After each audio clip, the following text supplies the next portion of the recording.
How's it going, guys? It's Lupus, and today we are going to be taking a look at my own design for the Pseudo Legendary in Pokemon Sun and Pokemon Moon. Let's take a look and see.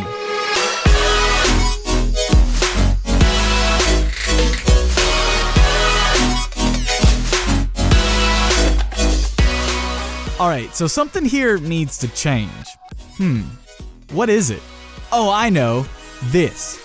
I decided to revamp a bit of the visual assets on my channel as a refresher for my videos heading up on the 10,000 subscriber mark.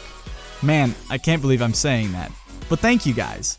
And this new design that I'm going to be showing you guys today for the Pseudo Legendary is for all you new guys who have just joined in the last few weeks and want to see another epic design by myself. Now I know a majority of you guys will know what a Pseudo Legendary is, but others of you will have no idea, and for that reason, I'll give a brief explanation of what they are.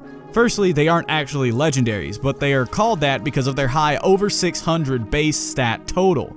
They are also 3-stage evolutions and are some of the most loved Pokemon of any given generation.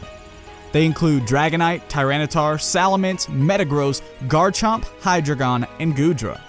There are also semi-pseudos that may have one of the requirements to be a pseudo missing. Those include Kingdra, Slaking, Aggron, Flygon, Haxorus, Lucario, Zoroark, Volcarona, and Noivern. Enough with the history lesson, just show us the designs. Okay, Joey, I'm sorry. Some people don't know what a Pseudo Legendary is, and I want everyone to know before I show off my own design for one. Alright, so I wanted to pick a cool basis for the design that had a lot of designing potential and also fit the Hawaiian theme of the Alola region, because I feel like it's very likely they'll base one of what could be the most memorable Pokemon of this generation on something related to its setting. The only problem while picking an animal in Hawaii is there aren't very many animals that are unique to that area, because it's so secluded in the ocean, and majority of land animals that live there were imported in there from some other country at some point in time.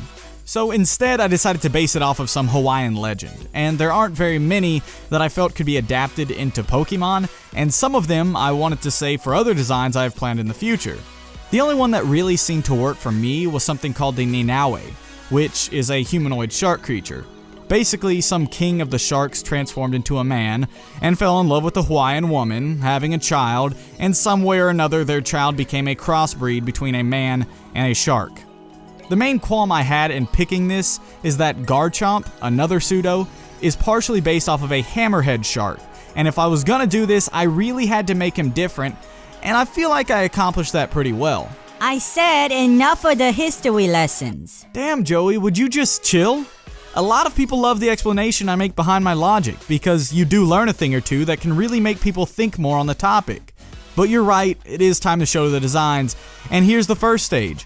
Sharkeisha, no! Joey, don't you make that joke, Joey. Don't you make that joke.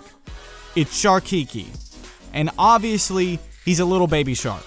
The name combines the word shark and Kiki, the Hawaiian word for child. At this stage, Kiki has these arms with claws but no legs. However, on his tail you can see these weird little flippers that are basically the early formation of what legs will form. I feel like I accomplished very well one of my favorite first stages I've made, with a unique cuteness that shows a lot of potential in his evolutions. Before I move on to the second stage, I want you guys to take note of the shark teeth and bead sort of growths on his chest.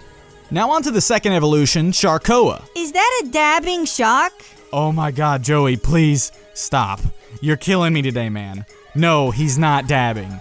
He's in a Hawaiian sort of warrior pose. At least, that's what I based it off of, but I can definitely see the dab. Anyways, his name combines the word shark and koa, the Hawaiian word for warrior.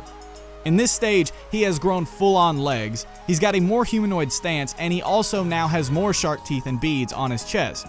And yes, he has a loincloth diaper thing.